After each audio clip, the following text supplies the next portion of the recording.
প্রিয় দর্শক, এই মুহূর্তে আমি রয়েছি পলিরহাট বাজারের সন্নিকট শিফাত হসপিটাল। হ্যাঁ, এই সেই শিফাত হসপিটাল যেটা বিগত দিন লক্ষ্য করেছিলাম যে ভাঙড়ের এককালীন দাপুটের নেতা হিসেবে পরিচিত আরাবুল সাহেবের হাত ধরে কিন্তু প্রতিষ্ঠিত হলো। আমরা সকলেই জানি যে একজন নেতা যেভাবে রাজনীতির পাশাপাশি যে মানুষের একেবারে মনের কাছে ঠিক তারা দাঁড়গড়ায় পৌঁছানোর জন্য সেবায় নিযুক্ত হওয়ার জন্য এই যে বিশেষ করে সুন্দর একটি শিফাত হসপিটাল গড়ে তুললেন, এটা একটা নজিরবিহীন ঘটনা বা দৃশ্য বা পরিবেশ ইতিমধ্যে আমাদের চোখে ধরা পড়েছে পলিরহাট বাজারের সন্নিকট পেট্রোল পাম্পের পাশে শিফাত হসপিটাল। এর থেকে বড় প্রশ্ন হলো, একজন মানুষ, বিশেষ করে আমাদের রাজ্যে মধ্যবিত্ত বা যারা খেটে খাওয়া মানুষ, তারা কিন্তু আর যাই হোক না কেন, তারা যখন ডাক্তারের কাছে আসে বা নার্সিংহোমে আসে, তারা কিন্তু অত্যন্তভাবে অসহায় হয়ে পড়ে। আর সেই জায়গাটায় দাঁড়িয়ে আরাবুল ইসলাম একটা বিশেষ বার্তা দিয়েছেন। তাঁর যে বিগত দিনে বহুদিনের যে স্বপ্ন মানুষের সেবা করার জন্য একটা হসপিটাল তৈরি করবেন, আজ তিনি সেই স্বপ্ন বাস্তবায়িত করলেন।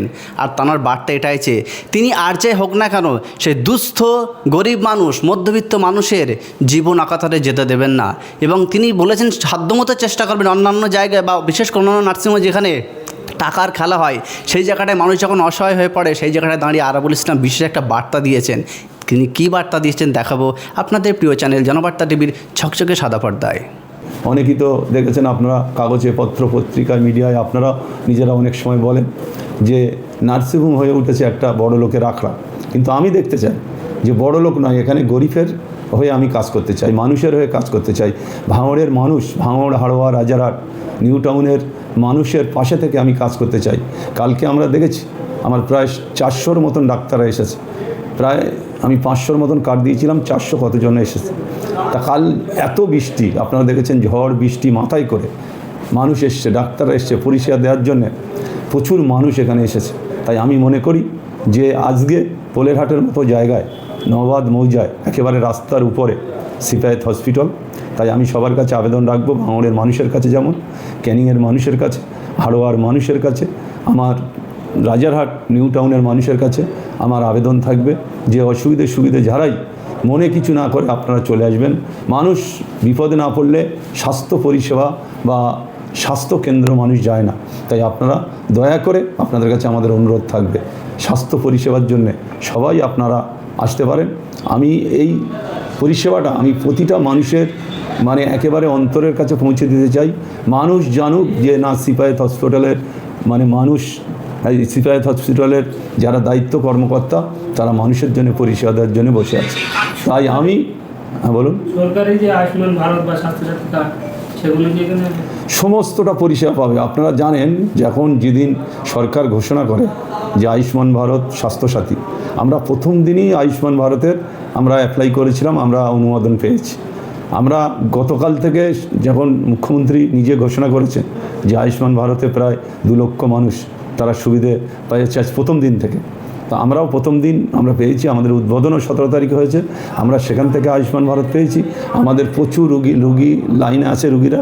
আমরা কাল থেকে আউটডোর খুলবো, আমরা পেশেন্ট ভর্তি করা থেকে শুরু করে তাদের ট্রিটমেন্ট পর্যন্ত শুরু করব আগামীকাল থেকে, 18-19 তারিখ থেকে।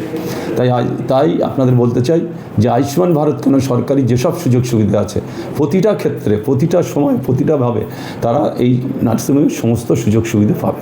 অনেকটা সময় আমরা দেখে থাকি বিভিন্ন হসপিটাল, নার্সিংহোম গরিব মানুষদের যেভাবে রক্ত শোষার মতো একটা বার্তা দেয় যে পরিষেবা খারাপ লাগে না। আপনার এখানে কতটা পরিষেবা? একটা ব্যাপার হয়েছে, শুনুন, আমি 2006 যখন এমএলএ হই, তখন ভাঙড়ের মানুষের অবস্থা কী ছিল। RG Kar medical college, Nilratan, PG, এই হসপিটালগুলোতে আমার ভাঙড়ের লোক, ভাঙড় ক্যানিংয়ের লোক বেশি যেত। ক্যানিংয়ে একটা বড় হসপিটাল আছে, সেখানেও ক্যানিংয়ের মানুষ ট্রিটমেন্ট করে। কিন্তু এটা আমি দেখেছি, কিন্তু আমার এই হসপিটাল, শিফাত হসপিটালে কোনো রকমভাবে কোনো রুগী অবহেলায় তাদের মৃত্যু হবে না, অবহেলায় তাদের ট্রিটমেন্ট হবে না, এরকম কোনো ব্যাপার নেই। প্রতিটা ক্ষেত্রে, প্রতিটা ব্যাপারে আমরা ট্রিটমেন্ট করব। কতটা সে দিতে পারলো আর কতটা দিতে পারলো না সেটা দেখার ব্যাপার নয়, আমার ব্যাপার হচ্ছে তারে সুস্থ করে তোলা। রাজনীতি করা সেটাও মানুষের সেবা, বহুদিন করেছেন রাজনীতি। এখন এই যে মাথায় কীভাবে ঢুকলো যে হসপিটাল করে স্বাস্থ্য দিয়ে মানুষকে, না, এটা আমি অনেক দিন ধরে, এটা আমার মাথায় ছিল। আপনারা জানেন 2021 সালে যখন আমি দল আমাকে বলেছিল টিকিট দেবে বিধানসভা, আমি টিকিট পাইনি। তারপরে থেকে আমি চিন্তা ভাবনা করেছিলাম যে আমি একটা স্বাস্থ্যকেন্দ্র করব, স্বাস্থ্য পরিষেবা মানুষের জন্য দেওয়ার জন্য চিন্তাভাবনা করেছিলাম। আপনারা জানেন এই 2021 সালের পরে এই নার্সিংহোমের প্রথম ভিত স্থাপন হয়। কোনো না কোনো কারণে আমি ফেঁসে গিয়েছি, আমার একটা দালাল চক্করে পড়ে আমি প্রায় 1.5 কোটি টাকায় নার্সিংহোমের সমস্ত মেশিন যা যেখানে লাগায় প্রায় সব দায়িত্ব তার ছিল। 1 কোটি প্রায় 56 লক্ষ টাকা বিভিন্নভাবে তাকে আমি দিয়েছি। সে টাকাটা পুরো সম্পূর্ণ চোট করে পালিয়ে গেছে। মুর্শিদাবাদের একটা ছেলে, আমাদের এখানে একটা ছেলে তার সাথে ইনভলভ ছিল। তাই একটা কথা হচ্ছে, মনের কাছে যখন ঠিক হয়েছে সে আমি যত বিপদ হোক আমি করব, আমার জেদ ছিল, আমি সেটা করেছি। আমার একটাই উদ্দেশ্য, যে রাজনীতি করতে করতে আপনি কেন এখানে, আমার একটাই উদ্দেশ্য, আমি রাজনীতি করতে গিয়ে যে কতটা পরিষেবা দিতে পেরেছি কতটা পারিনি সেটা বড় কথা নয়, কিন্তু স্বাস্থ্য পরিষেবা এটা আমি 100% মানুষের জন্য দেব।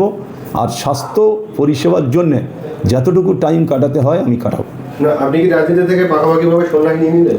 না, এটা এখন আমি বলবো না যে রাজনীতি থেকে আমি সরে আসছি কি রাজনীতি করব না, এইটা এখন আমি বলবো না। এটা ঠিক সময় হবে, আর সময় আপনারা জানবেন, আপনারা তো আমার পাশাপাশি থাকেন, নিশ্চয়ই জানবেন যে আরাবুল ইসলাম সন্ন্যাসী নিচ্ছে, রাজনীতি ছেড়ে দিচ্ছে, না রাজনীতির সাথে আছে, না নার্সিংহোম চালানোর জন্য চিন্তাভাবনা নিয়েছেন, সেটা নিশ্চয়ই আপনারা আস্তে আস্তে সব কিছু জানবেন।